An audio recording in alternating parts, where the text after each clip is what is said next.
اعوذ باللہ من الشیطان الرجیم، بسم اللہ الرحمن الرحیم۔ آج ایک نئے موضوع کے ساتھ حاضر ہیں۔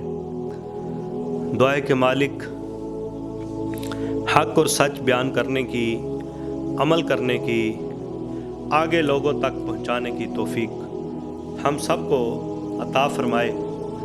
اپنا خاص کرم، فضل اور اپنی رحمت سے تمام مسلمانوں کو مالا مال فرمائے۔ بظاہر اگر ہم دنیا کو دیکھیں، کہتے ہیں جی فلاں میرے ساتھ ہے، اس کے ساتھ کی تسلی دل کو دیتے ہیں تو بندے کے اندر یہ شعور پیدا ہوتا ہے کہ میں ایک بڑا آدمی ہوں۔ مطلب کسی ایم پی اے، ایم این اے کا ساتھ مل جائے، کسی وزیر اعظم کا ساتھ مل جائے، کسی جگیردار کا، کسی مالدار کا ساتھ مل جائے تو بندہ کہتا ہے کہ میں بہت بڑا بن گیا ہوں۔ تو آئیے بندوں کا سہارا لے کر ہم اپنے آپ کو بڑا تصور کرتے ہیں، کہتے ہیں کہ اس جیسا ہمارے گاؤں کے اندر کوئی نہیں، اس کے تعلقات فلاں امیر زادے کے ساتھ ہیں، فلاں بندے کے ساتھ ہیں۔ میں نے کہا کہ جس کا تعلق ایک بڑے آدمی کے ساتھ ہو جائے وہ بڑا فخر کرتا ہے، بڑی باتیں کرتا ہے، زمانے والے کو بتاتا ہے، زمانے والوں کو بتاتا ہے کہ میرا تعلق فلاں سے ہے۔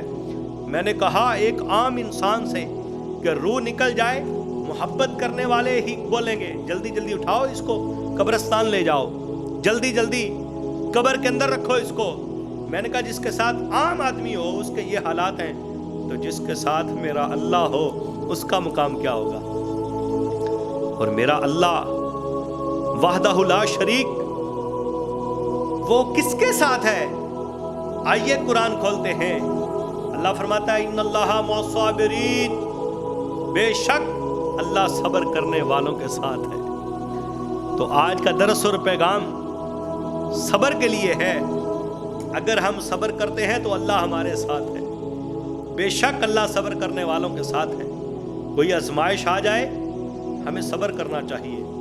اگر ہم نبی پاک علیہ الصلوۃ والسلام کی سیرت کا مطالعہ کریں تو بھی صبر کا درس ملے گا، کربلا کے اندر چلے جائیں تو بھی ہمیں صبر کا درس ملے گا۔ امام علی مقام نے صبر کیا ہے، صبر کی بدولت اللہ نے بڑا نوازا، اتنا نوازا، اتنا نوازا کہ حسن و حسین جنتی نوجوانوں کے سردار ہیں۔ تو صبر بہت بڑی چیز ہے۔ ابھی دیکھیے کہ حضرت ہاجرہ اور حضرت اسماعیل، اللہ تعالیٰ نے حضرت ابراہیم کو جو بیٹا عطا کیا، آزمائش آ گئی کہ چٹیل میدان میں چھوڑ آؤ۔ اب حضرت ہاجرہ سلام اللہ علیہا نے صبر کیا، اللہ نے کیسا اجر عطا فرمایا۔ پارہ نمبر 2 قرآن پاک میں جو ہے نا اللہ تعالیٰ نے اس کا تذکرہ کیا کہ جو صفا اور مروہ کی سعی کی، مطلب کہ حضرت ہاجرہ نے وہ جو دوڑیاں، اللہ تعالیٰ نے کہا کہ یہ میری نشانیاں ہیں، یہ شاعر اللہ میں سے ہیں۔ اب کوئی حاجی حج کرنے جائے وہ صفا مروہ کی سعی نہ کرے، اس کا حج قابل قبول نہیں۔ اب اللہ کی اس بندی نے کیا کیا ہے؟ اس چٹیل میدان کے اندر صبر کیا ہے۔ اللہ نے کتنا بڑا صلہ عطا فرمایا، ان اللہ مع الصابرین، بے شک اللہ صبر کرنے والوں کے ساتھ ہے۔